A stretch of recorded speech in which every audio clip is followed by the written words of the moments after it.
So, hey everyone, Yoni is here, Lusha's CEO and co-founder. I have invited Tim Harsch to join me today. Tim is the CEO and co-founder of Oler, the world's largest community-based business information and competitive insights platform. Welcome, Tim. Thank you, Yoni. It's a pleasure to be here. It's great to chat with you. Pleasure as well. So maybe you can tell us and the folks at home a little bit about yourself and your background. Yeah, absolutely. So, I've been in the data world now for a little bit over a decade. I started off in the world back at Jigsaw, which was contact information in kind of the earliest phase, even, in the early days of LinkedIn, if you remember that. I was Yeah. but a lowly product intern at Jigsaw, well before the acquisition by Salesforce. And, you know, actually worked at Jigsaw on company information, which was the impetus behind Owler. So, Jim Fowler, who was the founder of Jigsaw and the CEO there, and I decided to really double down on company information with Owler because we still felt there was a market need there, and been working on that for the last almost decade now. Owler's about 9.5 years old, so getting up Wow. there. Yeah, huge experience. So maybe, you do it for a lot of time. Maybe you can share with us the origin story of Oler, origin story. Yeah, so it all came actually during the Jigsaw days when all contact records need to be tied to a company, and what do salespeople want to do? They want to be able to go set their sales territories and know, hey, I'm going after companies between these revenue ranges with this many employees. How do I go get that data? And there are companies like Dun and Bradstreet that have been around forever that have this one mindset of using internal teams and aggregating data. But coming from Jigsaw, we felt that we could apply crowdsourcing to the space and really open up the breadth of companies that are covered with also greater depth of information on these companies. And so we wanted to apply crowdsourcing to the company data set, which was kind of the original vision and what we've been growing over the past few years, bit by bit. Yeah, so you mentioned crowdsource, and I guess you have a rich database and with millions B2B companies. So how exactly this crowdsource works, and how do you collect data to keep it up to date?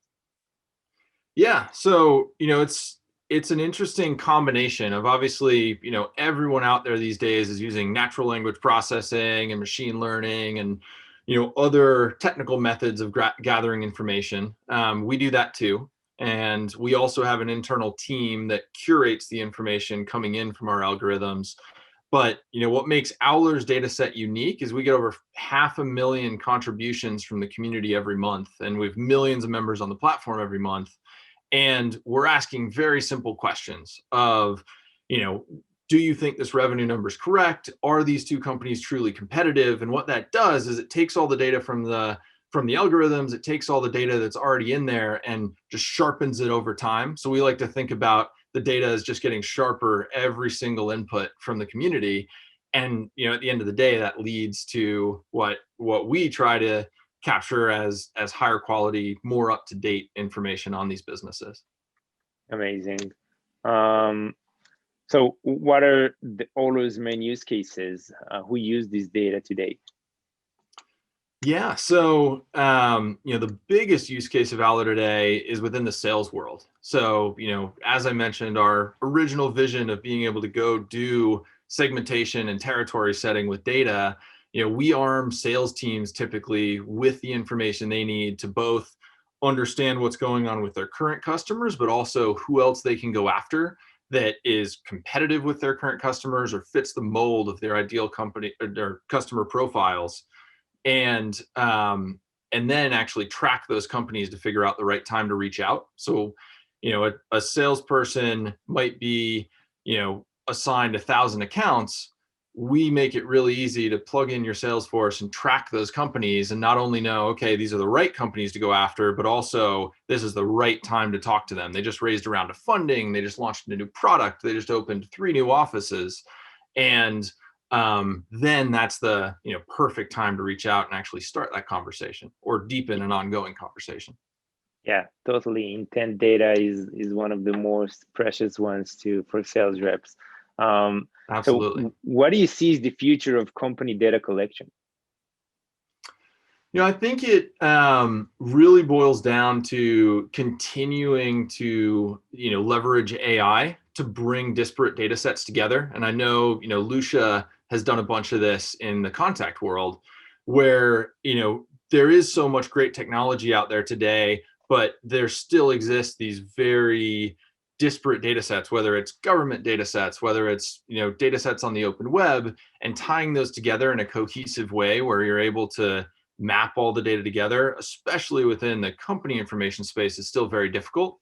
Large organizations with multinational, structures are very complex to sell into, and we want to make that really easy. And it's still a huge challenge that we hear all the time from our customers. So, that's really one of the big areas that we believe needs to be solved still. Yeah, makes a lot of sense. Do you see any trends since COVID-19 hit? Anything special from your side? Yeah, it's been really interesting since COVID-19 hit to see what people care about. There's obviously a lot more, unfortunately, negative news, whether it's layoffs or bankruptcies of businesses in certain industries, and those are now more relevant than ever. Of you're trying to sell into a business, they lay off 500 staff, they're probably not opening up a lot of budget to go buy a new solution. So, as hot as that lead was, maybe it's not anymore. And so there's been this heightened need for that type of information that we've seen during all of this of, people care now more than ever about revenue and driving business, but also, there's a need to be empathetic and understand what's going on with your customers or your potential customers as a result too. Yeah, yeah, totally understand. We feel that the same. Do you see any difference in the behavior in prospecting between different regions, such in US, for example, or US versus Europe, in that area? Yeah, I will admit that most of our customers are in the US today. One of the beauties of the crowdsourcing model that we have is it can be applied internationally. And so we're now expanding into South America and Mhm. Asia. But we don't have tons of customers there yet. One observation I've seen from, some of that expansion is the sales approach is different. And I bet you see this too internationally. I'd be curious, Yanni, what your thoughts are. But I think at least in the US recently, people are trying to automate everything to a point where it just feels very ingenuine. And I think, in my opinion, for the better internationally, that hasn't been as much of a trend yet. What do you think, though? Well, I think we see that it depends on the company that needs the data. Those who sell to enterprises and have high tickets, they still use the human touch. That you need to build relationships. It's more about that, and it's not about the volume gain. It's about the quality of relationship and conversations that you can make.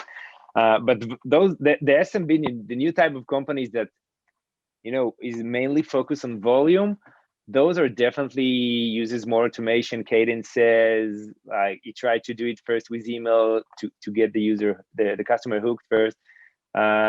So it depends on the customer style, how they perform. We don't see any relation to the region. uh, but I think that, yeah, in the States, more companies are using services such as sales loft outreach, which are built for that. um, Right. yeah, but we mainly see it as the type of business and how did they use. um, do you see any industries that experience high growth in 2020, more than others?